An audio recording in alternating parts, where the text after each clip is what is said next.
रैपिडो की legal team ने अदालत में कहा कि राज्य द्वारा गलत तरीके से कंपनी को निशाना बनाया जा रहा है, क्योंकि उसके जो अन्य प्रतिद्वंदी हैं, कंपटीटर्स हैं, जैसे कि ऊबर है, तो ऊबर जैसे प्रतिद्वंदियों को अपनी ऐप आधारित बाइक और ऑटो रिक्शा सेवा प्रदान करने की स्वतंत्रता मिली हुई है, जबकि रैपिडो के ऊपर जांच बैठाकर उसे सजा दी जा रही है, उसकी सारी सेवाएं प्रतिबंधित की जा रही हैं। पुणे में ऑटो रिक्शा संघ ने पिछले महीने शहर की आरटीओ के आसपास के जितने भी क्षेत्र थे, उन क्षेत्रों के लिए एक विरोध प्रदर्शन की घोषणा की, जिसका मुख्य कारण ये बताया गया कि बाइक टैक्सी के अवैध और हानिकारक व्यावसायिक व्यवहार से ऑटो रिक्शा चालकों को फाइनेंशियली प्रॉब्लम्स हो रही, उन्हें आर्थिक रूप से नुकसान पहुंच रहा है। ऑटो यूनियन ने आरटीओ विभाग से बाइक टैक्सियों को अस्थायी रूप से बंद करने की भी मांग की थी। रैपिडो,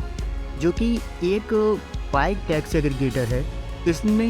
सर्वोच्च न्यायालय में महाराष्ट्र सरकार के उस निर्णय को, उस फैसले को चुनौती दी है, जिसमें ये कहा गया कि महाराष्ट्र राज्य में ऑनलाइन बाइक टैक्सी सर्विसेज देने के लिए, सेवाएं प्रदान करने के लिए रैपिडो के पास आवश्यक परमिट नहीं है। हालांकि 23 जनवरी को सुप्रीम कोर्ट रैपिडो की अपील पर सुनवाई करेगा। वरिष्ठ अधिवक्ता मुकुल रोहतगी इस मामले को मुख्य न्यायाधीश DY चंद्रचूड़ और न्यायमूर्ति TS नरसिम्हा की पीठ के समक्ष लेके आए हैं। आपको बताते चलें कि इससे पहले बम्बई उच्च न्यायालय ने ऑनलाइन बाइक टैक्सी सेवा प्रदाता रैपिडो को महाराष्ट्र राज्य में अपना संचालन बंद करने का आदेश दिया था, क्योंकि उच्च न्यायालय के ये संज्ञान में आया इस कंपनी के पास राज्य में अपनी सेवाएं प्रदान करने के लिए आवश्यक लाइसेंस नहीं था। बॉम्बे हाई कोर्ट में रैपिडो अपने दावों का समर्थन या अपने दावों के पक्ष में सबूतों को उपलब्ध कराने में असमर्थ रहा कि उसकी समस्त ऑनलाइन बाइक टैक्सी सर्विसेज कानून से ऊपर नहीं थी, वो किसी तरीके का इलीगल सर्विस प्रोवाइड नहीं कर रहे थे। ऐसा प्रूफ करने में वो विफल रहे, जिसके चलते बम्बई उच्च न्यायालय की डिवीजन बेंच, जिसकी अध्यक्षता जस्टिस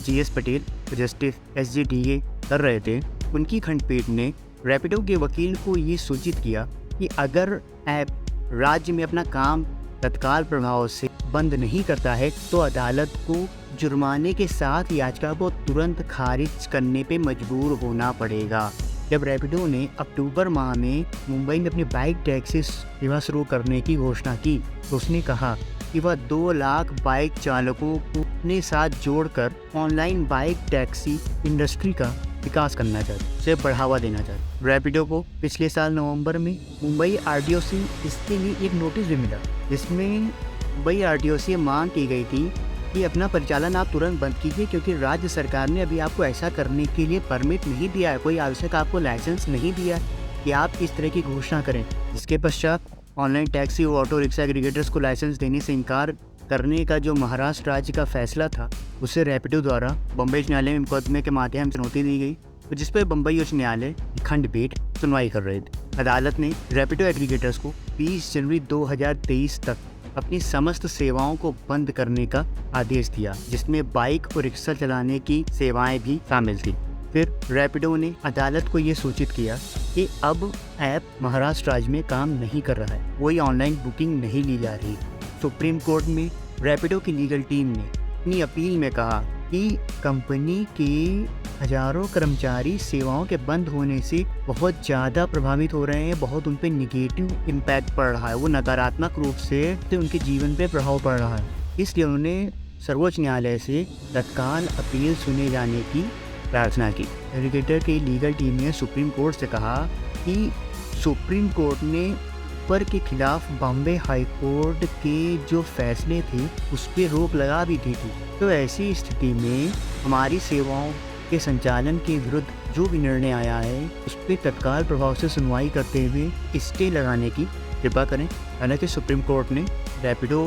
की लीगल टीम की अर्जेंट अपील को स्वीकार किया और 23 जनवरी 2023 को इस मामले की हियरिंग की तारीख निर्धारित की। यही था पूरा मामला। प्रिय दर्शकों, बने रहिए अपने इस